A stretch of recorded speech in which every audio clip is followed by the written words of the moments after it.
कि जैसे अमेरिका के डॉलर,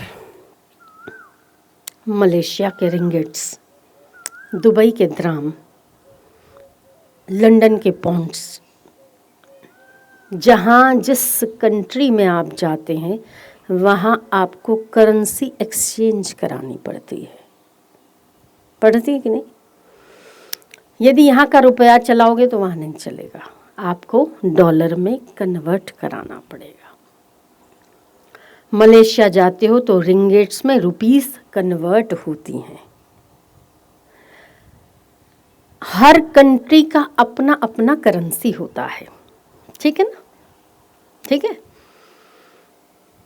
जैसे आप जिस देश में जाते हैं, जिस कंट्री में जाते हैं, उस देश का उस करेंसी में आपको कन्वर्ट कराना जरूरी होता है, नहीं तो आप क्रय विक्रय विनिमय नहीं कर सकते।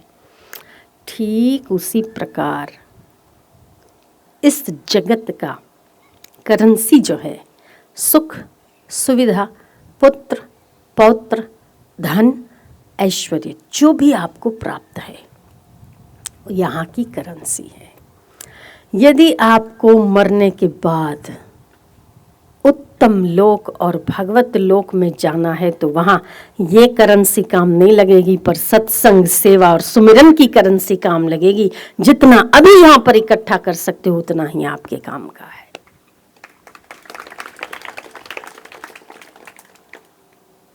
हर देश की अपनी करेंसी होती है, ऐसे ही परलोक की भी अपनी करेंसी है।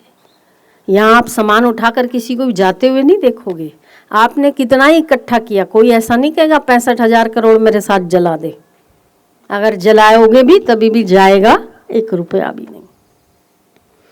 इसलिए इस बात को ध्यान रहे, संख्या से जुड़े नहीं तो शून्य का कोई मूल्य नहीं। जीरो कितने ही लगा दो, यदि आगे 1 नहीं लगता तो जीरो की कितनी वैल्यू है? 1 0, 2 0, 3 0, 4 0, 5 0, 10 0 या 100 0 लगा दो, क्या वैल्यू है उसकी? कोई वैल्यू?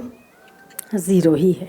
पर आगे अगर 1 लग जाए, 1 लग जाए, खाली 1, 100, 1000, 10 लाख, 10 करोड़, 1 करोड़, 10 अबज, केवल 1 लगने से। संख्या से जुड़े नहीं तो शून्य का कोई मूल्य नहीं। वैसे ही यदि भगवान से जुड़े नहीं तो जीवन का कोई मूल्य नहीं। उतने ही जीरो है, जैसे हम 1 बिना के जीरो लगाते हैं, वैसे ही मूल परमात्मा के बिना के जीवन कितना ही उच्च हो, फिर भी आखिर कोई छोटा शून्य निकालता है, कोई बड़ा, पर आखिर शून्य तो शून्य ही रहेगा।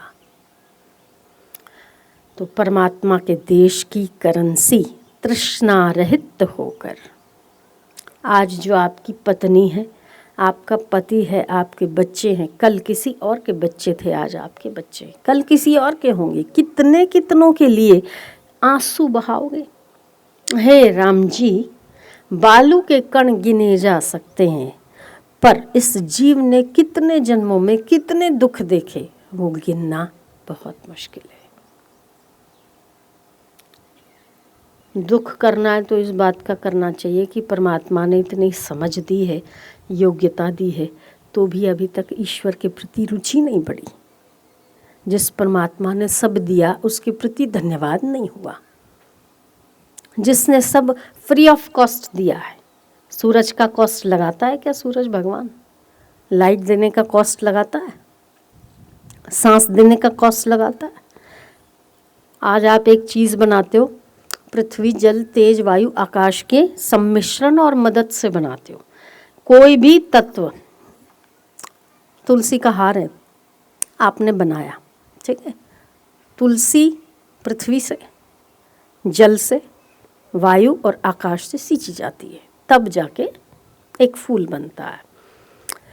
वही फूल या तुलसी जब आप हार बना देते हो या फूल का हार बनाते हो तो आप उसका कॉस्ट लगाते हो। 100 रुपये का हार, 150 का हार, तो भैया जिन्होंने आपको फ्री में जमीन, वायु, आकाश, पृथ्वी, जल, तेज, वायु दिया, उसने तो अपना कोई कॉस्ट नहीं लगाया। वो लगाने जाए तो जो परमात्मा ने दिया उसका धन्यवाद हो, और उसी में सत्संग, सेवा और सुमिरन में जीवन का भाग अगर निकलता है तो पक्का निश्चित ही आप निश्चिंत जीवन जी सकते हैं, उन्नत जीवन जी सकते हैं। तो तृष्णा मनुष्य को कितने ही जन्मों तक भटकाती, लटकाती, पटकाती है, फिर भी तृष्णा का नाश नहीं होता, इच्छाएं समाप्त नहीं होती। एक इच्छा पूरी होती तो इतनी पूरी हो गई, थोड़ा सा और कर लूँ, ये पूरी हो गई, थोड़ा सा और कर लूँ, ये पूरी हो गई, थोड़ा सा और कर लूँ। इच्छा पूरी नहीं होती, मनुष्य पूरा हो जाता है। इसलिए यदि इच्छा करनी है तो सत्य की इच्छा करो, संख्या के 0 के आगे 1 लगाने की इच्छा करो, नहीं तो 0 की कीमत 0 ही रहेगी।